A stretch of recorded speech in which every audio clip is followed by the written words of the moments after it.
Si quelqu'un va mettre autant de synthol sur ses bras, je pense que ça doit être, à moins qu'il ne soit complètement fou. C'est juste un désastre, une recette pour un désastre. Vous allez vraiment, vraiment. Il semblait inarrêtable. Titan de muscles et de discipline, admiré par les fans et redouté par les rivaux. Derrière les lumières de la scène, cependant, leur corps était poussé au-delà de toutes les limites. Tout cela, c'est du produit pur que tu as injecté. Stéroïdes, hormones et entraînement acharné masquant la tension intérieure. Ce qui semblait être la perfection avait un coup caché. Des cœurs sous pression, des organes défaillants, des vies tragiquement écourtées. Laisse-moi voir ton bras. Regarde, il a déjà des problèmes. Tu vois comment c'est juste là? Rejoignez-nous alors que nous explorons leur ascension, leur obsession et les moments où leur corps ont finalement cédé. Greg Valentino. Peu de noms dans le culturisme sont aussi instantanément reconnaissables que Greg Valentino, un homme qui a poussé les limites de la taille des bras humains à des extrêmes que peu pouvaient imaginer. Ses biceps, mesurant un impressionnant 28 pouces, lui ont valu une renommée mondiale. Mais ces muscles extraordinaires n'ont pas été construits par l'entraînement seul. Derrière eux se trouvait un mélange risqué de stéroïdes et de synthol, une huile utilisée pour gonfler artificiellement les muscles. Les problèmes médicaux à court terme avec les stéroïdes sont relativement modestes et c'est l'une des raisons pour lesquelles les gens sont tentés de les utiliser. Dans les premiers stades de sa carrière, la soif de Valentino pour des muscles plus gros l'a conduit aux stéroïdes anabolisants. Cette obsession était en partie motivée par une condition connue dans le monde du fitness sous le nom de bigorexie, un besoin compulsif de devenir de plus en plus grand. Il ne fallut pas longtemps avant que Valentino ne devienne un paratonnerre dans le milieu clandestin du bodybuilding, admiré par certains et critiqué par d'autres. Ses bras massifs étaient emblématiques, mais leur forme non naturelle révélait le coût de l'obsession. Pour lui, la quête d'une taille extrême était un jeu dangereux qui pouvait et a fini par devenir incontrôlable. C'est un choix dans le culturisme. Quand les gars disent « Eh bien, je suis naturel, vous savez, prendre des stéroïdes est aussi un choix. » Son utilisation incessante de stéroïdes l'a également attiré sur le marché noir. En 2001, la loi l'a rattrapé lorsqu'il a été arrêté pour distribution illégale de stéroïdes, un crime aux conséquences juridiques graves aux États-Unis. Cela a forcé Valentino à prendre du recul par rapport au bodybuilding extrême et à reconsidérer sa vie. Mais les conséquences de ses choix passés l'ont rapidement rattrapé physiquement. Valentino a souffert de blessures répétées et d'infections dues aux injections de synthol, y compris des abcès sévères nécessitant une intervention chirurgicale. Une infection a failli le tuer, le laissant se battre pour sauver un bras. Ses biceps ont même commencé à enfler de manière incontrôlable, une condition appelée syndrome des loges musculaires, qui a finalement conduit à des muscles déchirés. La douleur chronique, les muscles déchirés et les cicatrices permanentes sont devenues une partie constante de sa vie. Des années d'utilisation de stéroïdes ont également mis une énorme pression sur son cœur, son foie et ses reins, lui laissant des dommages durables. Ses problèmes de santé ne se sont pas arrêtés là. En 2020, Valentino a été diagnostiqué avec un cancer de la gorge. Ce qui semblait d'abord être une masse bénigne s'est avéré être malin. La chirurgie pendant le pic de la pandémie de Covid-19 à New York a rendu la récupération encore plus difficile. Valentino a décrit l'expérience comme éprouvante. Il a vomi du sang, a subi une première opération bâclée qui a nécessité une deuxième intervention et s'est réveillé désorienté, attaché et sans soins médicaux appropriés. C'était une épreuve traumatisante qui l'a mise à l'épreuve d'une manière que le culturisme n'avait jamais fait. Une semaine plus tard, j'ai eu une grave hémorragie et c'est ce qui a failli vraiment me tuer. Aujourd'hui, Valentino n'encourage plus l'utilisation illégale de stéroïdes. Il avertit que les coûts physiques et légaux sont bien trop élevés. En tant que chroniqueur pour le magazine Muscular Development, il partage ses expériences avec de jeunes athlètes, espérant les empêcher de répéter ses erreurs. Sa chronique « Rumblin' Freak » lui permet de parler honnêtement de la musculation, des drogues et de la culture pop. Andreas Münzer. En tant que jeune Autrichien, Andreas Münzer idolâtrait Arnold Schwarzenegger. Inspiré par le succès de son compatriote, il s'est entièrement consacré au culturisme, sculptant un physique devenu légendaire pour sa définition extrême. Ses muscles semblaient étaillés dans la pierre. Chaque fibre, chaque veine, chaque séparation visible. Et sur scène, il captivait l'attention, incarnant la perfection esthétique pour les fans du monde entier. Des articles dans Flex et Muscle Magazine International l'ont rapidement propulsé sous les feux de la rampe sportive. La carrière de Münzer a commencé au milieu des années 1980. Au championnat d'Europe amateur de 1986, il s'est classé 6e, puis a obtenu la 3e place au championnat du monde amateur de 1987 et 1988. En 1989, il a atteint le sommet, remportant la division poids lourd aux Jeux mondiaux et montant sur la plus grande scène du culturisme, le Mr. Concours Olympia. Au début des années 1990, il est devenu connu comme l'un des compétiteurs les plus disciplinés du sport, obtenant de bons classements à l'Arnold Classic, à l'Ironman Pro Invitational et aux événements du Grand Prix à travers l'Europe. En 1993, il a stupéfié le monde en terminant 2e à la Night of Champions. Les années suivantes ont apporté plus de reconnaissance, 5e à l'Arnold Classic de 1994, 9e à l'Olympia de cette année-là et 4e à l'Arnold Classic de 1995. Sa dernière saison en 1996 l'a vu se classer 6e à l'Arnold Classic et 7e au San Jose Pro Invitational, consolidant sa réputation de maître de la condition physique extrême. Derrière l'apparence extraordinaire, cependant, le corps de Münzer était sous une attaque constante. Pour obtenir sa définition caractéristique ultra précise, il s'appuyait fortement sur des stéroïdes anabolisants, des diurétiques épargneurs de potassium et d'autres composés dangereux. La manipulation de l'eau et des minéraux était poussée à l'extrême, éliminant chaque once de rétention de fluide. Bien que les résultats soient visuellement impressionnants, ils exerçaient une pression brutale sur ses organes internes. Les stéroïdes surchargèrent son foie, ses reins et son cœur, tandis que la déshydratation chronique laissait son corps dans un état fragile et vulnérable. Chaque préparation de compétition était un pari sur sa santé, un jeu à haut risque qui devenait de plus en plus dangereux chaque année. En mars 1996, les conséquences devinrent indéniables. À la suite d'une autre préparation extrême, Münzer a été hospitalisé avec de fortes douleurs abdominales. Les médecins ont rapidement découvert une hémorragie interne et une défaillance critique des organes. Malgré une intervention d'urgence et des transfusions sanguines, son foie et ses reins étaient trop endommagés pour se rétablir. Le 14 mars, à seulement 31 ans, Andreas Münzer est décédé. L'autopsie a révélé le coût dévastateur de sa quête. Son corps n'avait presque pas de graisse. Son foie était criblé de tumeurs. La moitié avait pourri en une texture semblable à du polystyrène. Son cœur avait presque doublé de taille. Ses testicules avaient rétréci et ses niveaux de potassium étaient fatalement élevés. Des traces de près de 20 drogues restaient dans son système, preuve des mesures extrêmes qu'il avait prises pour atteindre la perfection. Paul Dilley. Dans les années 1990, le culturisme est entré dans une ère d'extrême, avec des athlètes poussant leur corps à des limites jamais vues auparavant. Imposants et massifs, avec des muscles et des veines de taille de bande dessinées parcourant leur peau, ses concurrents étaient appelés monstres.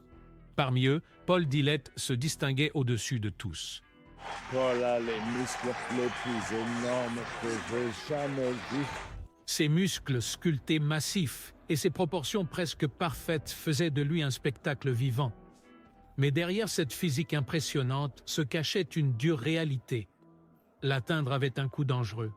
Pour atteindre sa forme optimale, Paul s'est poussé à l'extrême. Il a compté sur une déshydratation sévère, la manipulation des électrolytes et d'autres pratiques risquées pour obtenir l'apparence sèche et déchiquetée exigée par le culturisme professionnel. Le tournant dans la carrière de Paul Dilley est survenu en 1994 lors de l'Arnold Classic, où il était l'un des grands favoris pour gagner. Son physique était à son apogée, massif, défini et imposant. Et les fans comme les juges s'attendaient à ce qu'il domine la scène. Mais ce qui s'est passé ensuite allait choquer le monde du bodybuilding. Pendant les premiers tours, tout semblait bien. Paul a marché sur la scène avec confiance, se produisant comme prévu. Mais après environ 30 minutes, lors de sa pose de double biceps, son corps a commencé à le trahir.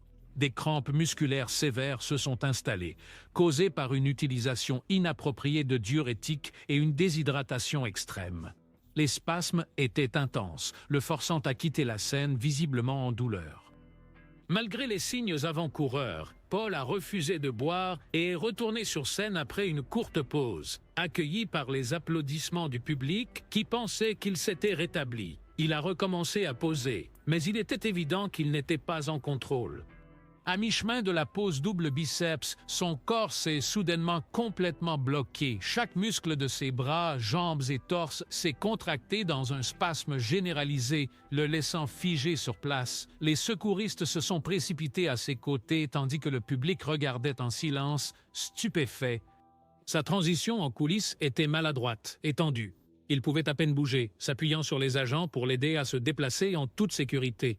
Dans les coulisses, les médecins ont révélé à quel point il était dangereusement proche d'un effondrement potentiellement mortel. Une déshydratation sévère et un déséquilibre électrolytique avaient déclenché la crise, et un effort ou une erreur de plus aurait pu entraîner une crise cardiaque. L'incident a laissé une marque durable sur Paul, à la fois physiquement et mentalement. Bien qu'il ait survécu sans dommages organiques permanents, l'expérience l'a obligé à affronter les risques extrêmes des méthodes qu'il utilisait pour atteindre sa condition optimale. À ce moment-là, il est devenu douloureusement clair qu'aucun trophée, aucun applaudissement et aucun record ne valait la peine de mettre sa vie en danger. Après l'incident, Paul Dilley a fait le choix conscient de se retirer des plus hauts niveaux de compétition. Il a pris une année de pause de la scène, revenant en 1996 pour terminer 3e à la fois à l'Arnold Classic et au Grand Prix en République tchèque. La dernière compétition de Paul a été le Montréal Pro 2006. Bien qu'il se soit officiellement retiré du culturisme professionnel en 2012.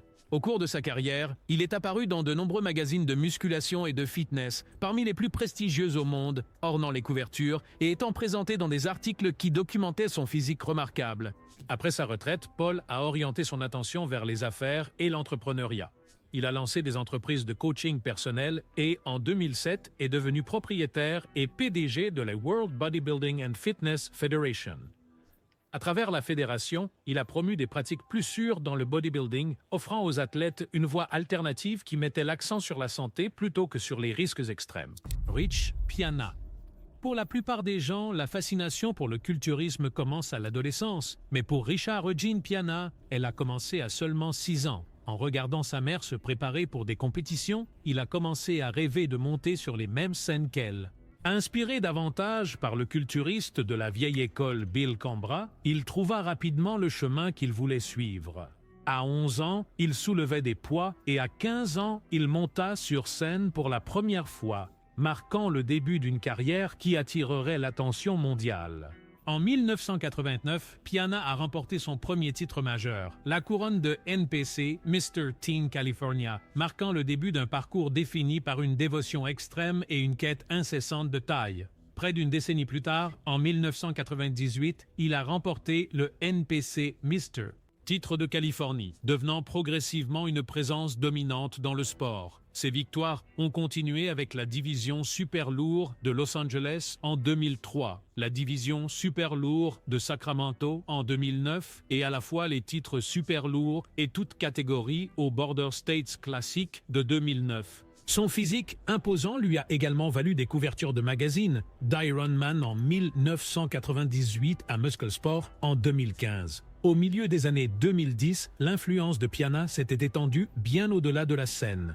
Avec plus d'1 200 000 abonnés sur Instagram et des centaines de milliers d'abonnés sur YouTube, il est devenu une présence majeure en ligne. Lors des expositions et à travers d'innombrables vidéos, il parlait ouvertement de son utilisation de stéroïdes, partageant des expériences personnelles tout en avertissant les jeunes athlètes des dangers. Son honnêteté, combinée à sa personnalité hors du commun, le rendait à la fois controversé et largement respecté. Puis vint l'incident choquant qui mettrait fin à sa vie. Le 7 août 2017, alors qu'il se faisait couper les cheveux chez lui à Clearwater, en Floride, Piana a soudainement perdu connaissance et est tombé, se cognant la tête. Son partenaire, Janssen, a immédiatement appelé les services d'urgence et pratiqué la réanimation cardio-pulmonaire jusqu'à l'arrivée des ambulanciers. Le cœur de Piana s'était arrêté, et bien qu'il ait été relancé, trop de temps s'était écoulé sans que l'oxygène n'atteigne son cerveau. De la poudre blanche, une paille et une carte de crédit trouvées à proximité ont soulevé des questions, mais Janssen a expliqué qu'aucune cocaïne ou héroïne n'était impliquée. Piana inhalait occasionnellement des poudres pré-entraînement à base de caféine. Malgré le coma artificiel, les lésions cérébrales se sont avérées irréversibles. Après 2 semaines de traitement pour réduire le gonflement, il est décédé le 25 août 2017, à seulement 46 ans. L'autopsie a révélé une grave maladie cardiaque, avec son cœur et son foie pesant plus de 2 fois la taille d'organes normaux. Des années d'utilisation de stéroïdes et d'hormones avaient transformé le corps de Piana de l'intérieur, mais même lui n'avait pas réalisé à quel point le danger pouvait frapper soudainement. L'absence de rapport toxicologique a laissé la cause officielle du décès non concluante, alimentant les spéculations et les débats sur ses dernières heures. Boston Lloyd. Ayant grandi en Californie, dans un foyer où ses 2 parents étaient des bodybuilders, Boston Lloyd a été immergé dans la culture dès son plus jeune âge. À l'âge de 21 ans, il avait un tatouage disant « Devenir grand ou mourir en essayant », un signe évident de son engagement total envers le sport. Contrairement à de nombreux athlètes, il parlait ouvertement de chaque hormone, de chaque cycle et de chaque stratégie risquée qu'il utilisait pour construire son corps. Sa transparence l'a rendu à la fois célèbre et controversé, divisant fans et critiques. Dès son plus jeune âge, Boston était fasciné par la transformation, se poussant sans relâche pour obtenir des résultats extrêmes.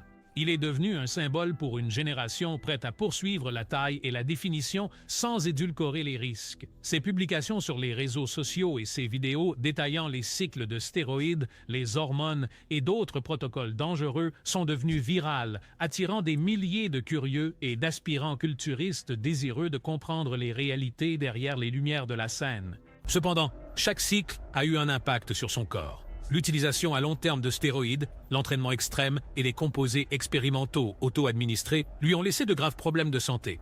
En 2020, il a été diagnostiqué avec une insuffisance rénale de stade 5 après avoir utilisé un peptide connu pour provoquer une perte de poids dans des études animales.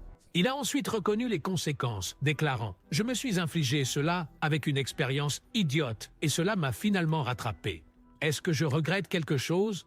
Absolument pas. » En plus de l'insuffisance rénale, il luttait contre l'anxiété et la dépression, car son état rendait les compétitions futures improbables.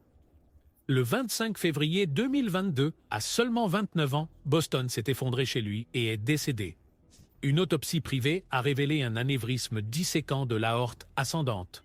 Il a également montré un épaississement significatif du muscle cardiaque, un foie et des reins agrandis, indiquant les dommages sévères que son corps a subis après des années de culturisme extrême et d'utilisation de substances. Dallas McCarver. Né à Memphis, Tennessee, Dallas McCarver a d'abord soulevé des poids pour améliorer ses performances au football au lycée. Mais il est vite devenu évident qu'il possédait un don naturel pour la force et la taille. Cette promesse précoce a ouvert la voie à une carrière qui attirerait l'attention du monde du culturisme. McCarver s'est rapidement fait remarquer dans les compétitions locales, remportant la catégorie super poids lourd lors du NPC Battle at the River Championships en 2011 et le NPC Hub City Fitness Quest. En 2012, il a stupéfié le sport en remportant à la fois les titres NPC et IFB North American, s'assurant une place parmi les athlètes les plus prometteurs de sa génération.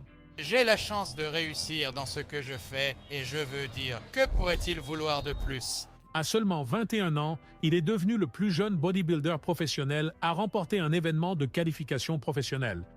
Au cours des 5 années suivantes, McCarver a transformé son corps d'1,85 m en une impressionnante masse musculaire de 300 livres.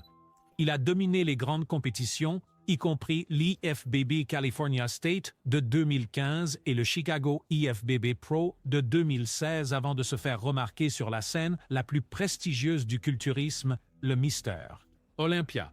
En 2016, il s'est classé 8e parmi l'élite mondiale, un exploit remarquable pour une carrière encore à ses débuts. L'année suivante, lors de sa participation à l'Arnold Classic en Australie, McCarver s'est effondré sur scène pendant une routine de pause. Hospitalisé brièvement, il a été conseillé de subir une évaluation médicale de suivi à son retour aux États-Unis, mais il a repris l'entraînement sans effectuer les contrôles recommandés. Dans la nuit du 22 août 2017, la tragédie a frappé. Après avoir parlé avec sa petite amie vers 10 heures du soir, McCarver a été retrouvé inconscient par son colocataire, le culturiste Josh Lenartowicz, avec le dîner éparpillé autour de lui.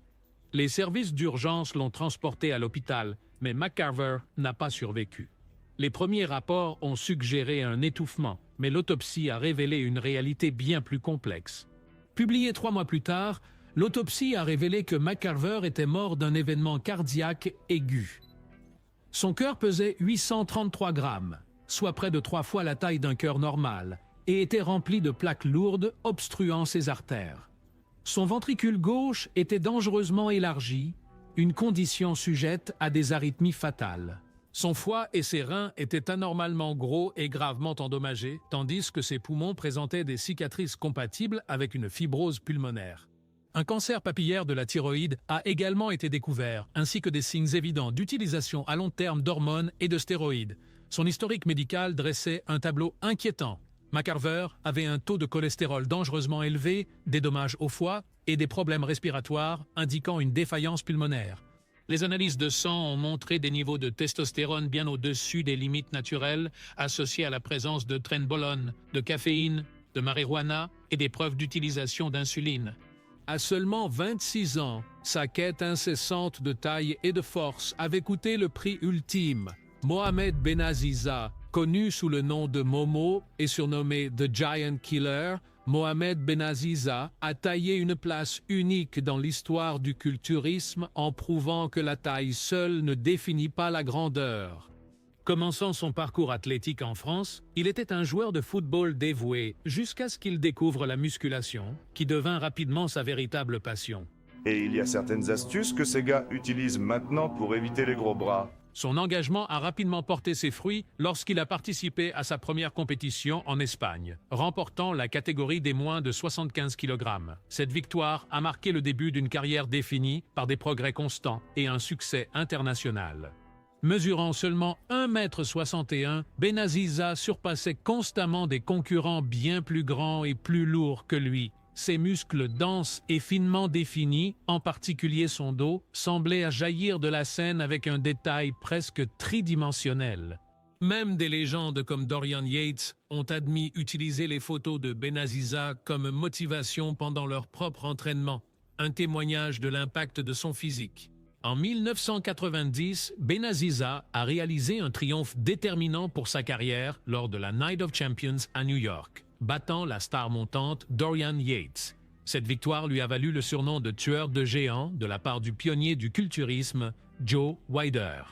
Au cours des années suivantes, il est devenu connu pour sa musculature dense et puissante et sa condition physique exceptionnelle, se distinguant constamment dans chaque concours auquel il participait. Il a ensuite concouru dans le mystère. Concours Olympia 3 fois, se classant jusqu'à 5e en 1992, tout en remportant des titres de Grand Prix à travers l'Europe en Angleterre, en Finlande, en France, en Allemagne et en Italie. Sa capacité à se classer constamment parmi les meilleurs a fait de lui un symbole de la nouvelle génération de culturistes émergentes au début des années 1990. Derrière son succès remarquable, cependant, le prix à payer pour son corps était immense. L'entraînement de Mohamed était exténuant, ses régimes stricts, et sa préparation impliquait souvent des substances améliorant la performance à haut risque. Quelques semaines avant sa mort soudaine, il aurait éprouvé un essoufflement et une faiblesse générale, des signes clairs de tension physiologique extrême. Mais il a refusé de recevoir des soins médicaux, poussé par le désir implacable de concourir au plus haut niveau. Malheureusement, seulement quelques semaines après sa forte performance au concours de Monsieur 1992. Olympia Benaziza a de nouveau participé aux Pays-Bas. Quelques heures après le concours, il a été retrouvé sans vie dans sa chambre d'hôtel le 4 octobre 1992, à seulement 33 ans. Des rapports ont suggéré qu'une injection de dernière minute, administrée peu avant la compétition, aurait pu contribuer à son effondrement soudain, car son cœur et son système cardiovasculaire déjà surmenés ne pouvaient plus supporter la pression. Greg Kovacs, souvenu comme l'un des plus grands culturistes de l'histoire, Greg Kovacs était un homme dont la masse pure faisait de lui une légende vivante. Captivé adolescent par les physiques musclés présentés dans les magazines de musculation, il s'est consacré au sport très tôt. À l'université, il s'entraînait intensivement, posant les bases d'une carrière définie par une taille extrême et une grande dévotion. Greg a obtenu sa carte professionnelle IFBB en 1996, entrant officiellement dans le bodybuilding professionnel. Mesurant 6 pieds 4 pouces, il concourait à un poids de compétition de 330 à 342 livres et atteignait 420 livres hors saison. Lors de l'Arnold Classic 2004, il pesait 400 livres sur scène. Bien qu'il n'ait pas gagné, sa carrure massive, ses proportions imposantes et sa présence écrasante le distinguaient de ses pairs et le rendaient inoubliable. Pour construire une telle physionomie colossale, Kovacs s'appuyait sur un entraînement intensif de musculation, un régime hypercalorique et des substances anabolisantes et hormones de haut niveau. Chaque aspect de son mode de vie était conçu pour maximiser la taille, souvent en privilégiant la masse plutôt que la symétrie ou la condition physique. Les fans admirèrent sa masse brute et son audace, mais en coulisses, son corps subissait une immense pression. Des douleurs chroniques au dos, des problèmes articulaires et une mobilité limitée étaient des compagnons constants, tandis que maintenir près de 200 kg de muscles exerçait une pression extraordinaire sur son système cardiovasculaire. Des années d'entraînement extrême et de supplémentation ont finalement eu un lourd tribut. Son cœur peinait sous un stress incessant, luttant pour suivre les exigences de sa taille et de son mode de vie. Malgré sa génétique extraordinaire et sa masse musculaire remarquable, le corps de Kovacs ne pouvait pas supporter ce fardeau indéfiniment. Enfin, à l'âge de 44 ans, Greg Kovacs est décédé d'une crise cardiaque massive. Son histoire reste un rappel frappant des dangers de la mentalité du toujours plus grand dans le culturisme. Nasser El-Sonbati. Connu sous le nom de « Le Professeur », Nasser El-Sonbati était plus qu'une simple carrure massive. Il avait un esprit vif et parlait du sport avec clarté, perspicacité et une approche pédagogique. Tant sur scène qu'en dehors, il attirait l'attention, gagnant le respect en tant que l'un des compétiteurs les plus réfléchis et disciplinés du sport dans les années 1990. Le physique de Nasser était un équilibre saisissant entre masse et esthétique, inspirant des milliers de jeunes athlètes poursuivant le rêve du culturisme professionnel. Il a concouru contre les géants de l'âge d'or du sport, récoltant de multiples podiums et se bâtissant une réputation comme l'un des plus grands athlètes à n'avoir jamais remporté le titre de Mister Olympia. Sa dévotion était implacable, des séances d'entraînement exténuantes, des régimes presque parfaits et des routines pré-compétition qui exigeaient une précision de niveau militaire. Pour maintenir cette condition prête pour la scène, les stéroïdes anabolisants et les substances améliorant la performance étaient une partie nécessaire, bien que rarement discutée, de la vie au niveau élite. Mais le coût d'une telle discipline extrême est vite devenu apparent. Le temps ici est toujours chaud. Je transpire tout le temps, je fais beaucoup de cardio. Au fil des années, le corps de Nasser a commencé à montrer les effets de porter une masse musculaire énorme sous une tension constante. L'utilisation à long terme de stéroïdes et d'améliorateurs de performance a exercé une pression immense sur ses reins, entraînant des problèmes rénaux chroniques. Malgré une apparence invincible, sa santé interne se détériorait silencieusement.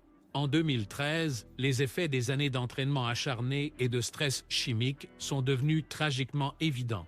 Nasser est décédé dans son sommeil à seulement 47 ans, choquant le monde du culturisme. Art Atwood. Dans le monde du culturisme professionnel, peu de noms ont émergé aussi rapidement qu'Art Atwood. En 2000, il a annoncé son arrivée au NPC Junior USA, remportant la première place dans la catégorie super poids lourd et décrochant le titre général. Cette même année, il a encore impressionné au NPC Nationals et au NPC USA Championships. En 2001, Atwood avait obtenu son statut professionnel et a eu un impact immédiat. Il a fait ses débuts au Toronto Pro Invitational, remportant une victoire éclatante en première place.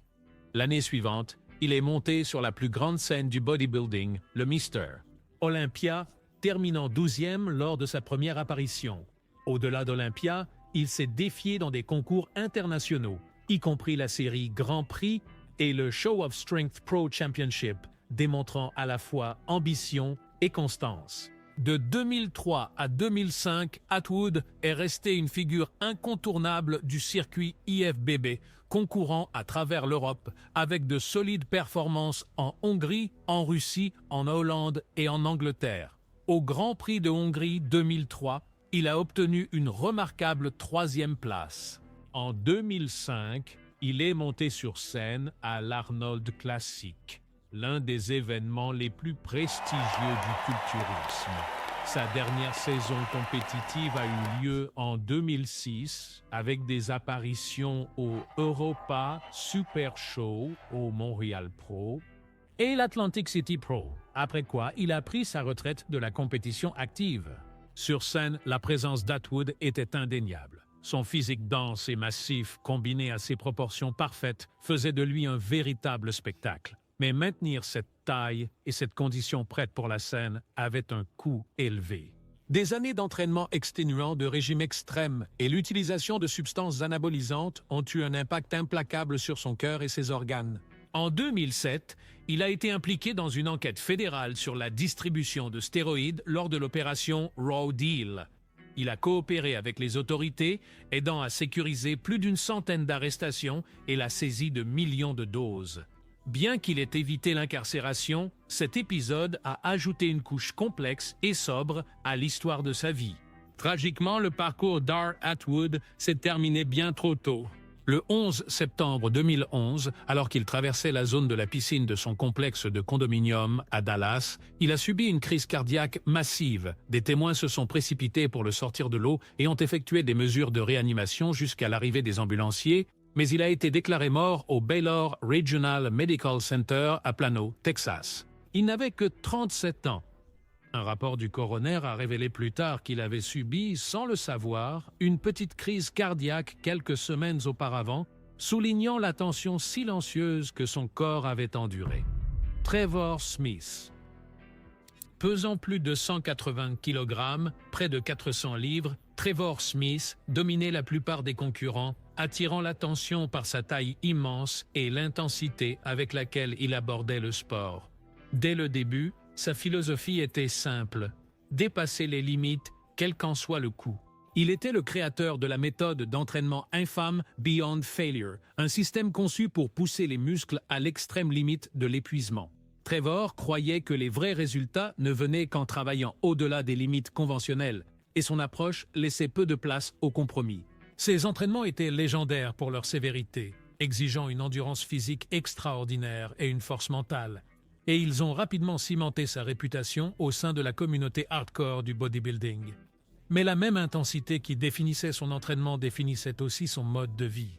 Pour atteindre et maintenir sa taille colossale, Trevor comptait fortement sur des substances anabolisantes et des hormones, combinant l'aide chimique avec un stress physique exténuant. Ce cocktail d'efforts extrêmes et de composés puissants a accéléré sa croissance musculaire. Mais il a également exercé une pression extraordinaire sur son système cardiovasculaire, son foie et ses reins. La fatigue chronique, l'hypertension artérielle et les premiers signes de stress des organes étaient les coups cachés d'un corps poussé à l'extrême. En fin de compte, le tribut s'est avéré fatal.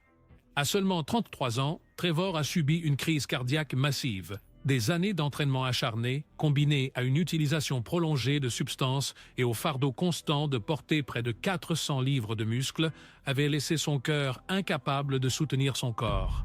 Daniele Seccarecci. Né à Livourne, en Toscane, le 17 février 1980, Daniele Seccarecci a commencé à soulever des poids à 16 ans pour améliorer ses performances en judo. En moins d'un an, il participait à des compétitions régionales de culturisme, montrant rapidement une aptitude naturelle pour ce sport. En 2000, il a remporté la première place au Grand Prix de Venice Beach, marquant le début d'une ascension rapide dans les compétitions nationales et internationales. Au cours des années suivantes, Seccarecci a dominé les catégories juniors, obtenant sa carte professionnelle IFBB en 2000 et visant la scène de Mister Olympia, un titre précédemment détenu par des légendes comme Arnold Schwarzenegger et Franco Columbu. Malgré sa taille imposante et sa présence indéniable, il n'a jamais obtenu mieux que la 5e place dans les concours professionnels, mais sa masse impressionnante et son dévouement lui ont valu une admiration générale.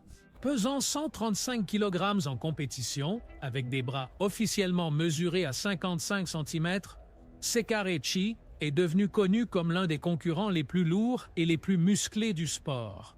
Sa taille et sa condition physique impressionnante ont attiré l'attention au-delà de la communauté du culturisme, lui valant des apparitions dans une émission spéciale d'1 heure sur MTV et dans des programmes en prime time comme Low Show Day Record, qui célébraient des réalisations humaines extraordinaires.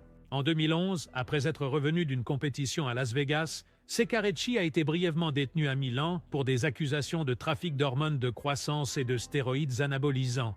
Pendant ces 6 jours de détention, sa santé s'est rapidement détériorée en raison d'une rétention d'eau sévère et les autorités médicales ont averti qu'une détention prolongée pourrait entraîner un arrêt cardiaque. Il a été libéré et les charges ont ensuite été abandonnées. Tout au long de l'épreuve, Sekarechi est resté défiant, déclarant « Mon seul crime est d'être Daniele Sekarechi, le meilleur représentant italien actuel du sport. » La tension extrême sur son corps était toujours présente. Son cœur et ses organes étaient sous pression continue pour maintenir une telle masse physique amplifiée par l'utilisation de substances améliorant la performance et un entraînement rigoureux. Moins d'une semaine après avoir terminé 6e au championnat IFBB Nordic Pro, Sekarechi a été retrouvé sans vie à son domicile à Lama, un quartier de Toronto, le 3 septembre 2013. Les rapports indiquent une suspicion de crise cardiaque, preuve des dures réalités de porter une masse aussi extraordinaire au niveau élite. Merci de nous avoir regardés. À la prochaine vidéo.